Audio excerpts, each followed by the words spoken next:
कमरे में टूटा हुआ आईना जमीन पर बिखरा पड़ा था। अन्या डर के मारे पीछे हटने लगी, लेकिन अचानक टूटे हुए आईने के टुकड़ों में उसे अलग-अलग चेहरे दिखाई देने लगे।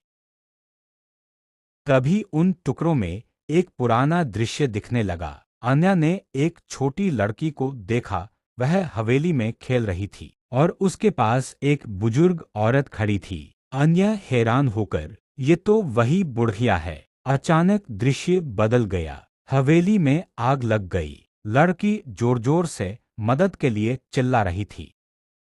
अचानक वही बुढ़िया अन्या के सामने प्रकट हुई। उसकी आंखों में आंसू थे। दुखी आवाज में, मैं इस हवेली की देखभाल करने वाली थी और वो लड़की मेरी पोती थी। अन्या डरते हुए, उस रात हवेली में आग लग गई और मेरी पोती इस हवेली में ही जलकर मर गई। इसी कमरे में अचानक कमरे की दीवारों पर लगी सारी तस्वीरें चमकने लगीं। हर तस्वीर में वही पुरानी लड़की और अन्या एक जैसी दिख रही थी। बुढ़िया बोली, अब समय आ गया है कि तुम इस हवेली का श्राप खत्म करो।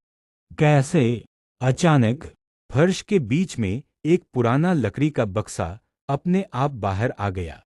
बक्से के अंदर से एक पुरानी चाबी चमक रही थी। वही पुरानी लड़की की आत्मा फिर से दिखाई दी। क्या अन्या इस चाबी से हवेली का श्राप खत्म कर पाएगी या इस हवेली में हमेशा के लिए फंस जाएगी?